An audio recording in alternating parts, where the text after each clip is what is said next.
السلام عليكم ورحمة الله تعالى وبركاته ومعلمو سنين تاريخنا يكون بيجان تهاي سدح بشا سدحات لبضكم نشري لباتنك عشر كنا مانتا وحاوية هاي متقوسية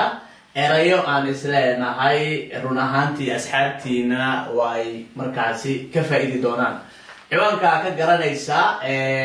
emozioni negativi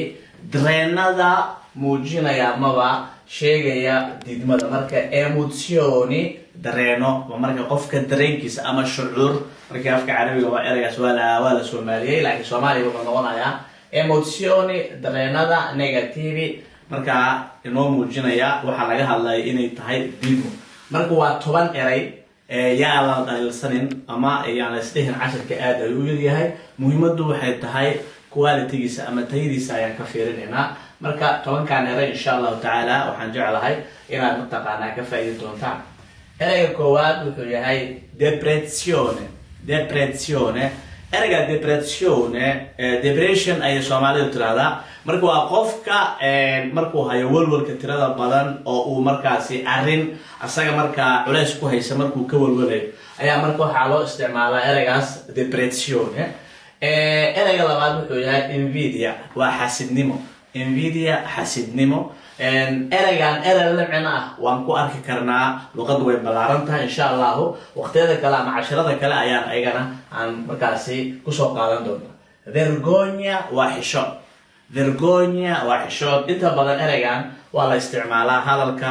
marka maalinlaha dadku ay isticmaalaan waxa kamid ah vergogna isku xishood ama waxa loo isticmaalaa qaab saaxiibtinimo qofkii saaxiibkaaga oo kale ayaa eray marka adiga qosol kugu dhabalkaas waxa leedahay ma vergogna isku xishood okay tristezza waxay tahay waa murugo qofka markuu murugaysan yahay marka eraydaas oo waxay qeexayaan wax maxay tahay waa dareen didmo wata frustrazione niyadjab waxbuu qofka ka niyadjabay mi hanno frustrato waa niyadjabsheen marka frustrazione waa niyadjabinta eraygan marka qaybtan kala qaadanayna lambarka lixaad wuxuu yahay paura waa cabsidi rabbia waa caro ama xanaaq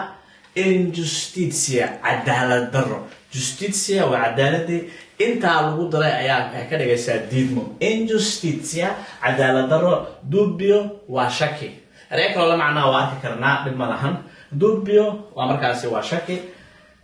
jealousy eraygan waa eray caan ah jealousy afka Soomaaliga wuxuu ku noqonayaa masayr ama hinaase waxaan filayaa casharkan kooban inaad ka faa'iideen inta aan ku kulmi doono casharka mid lamid ah waxaan idinkaga tageynaa nabaddiino nool kulante wassalaamu calaykum waraxmatullaahi tacaala wabarakaatuh anoo ka faa'iideysanaya fursadan mar labaad waxaan leeyahay ciid wanaagsan ciidii maamaha ciidda weli ku guda jirnaa hasaate waxaan naga xasuusinaa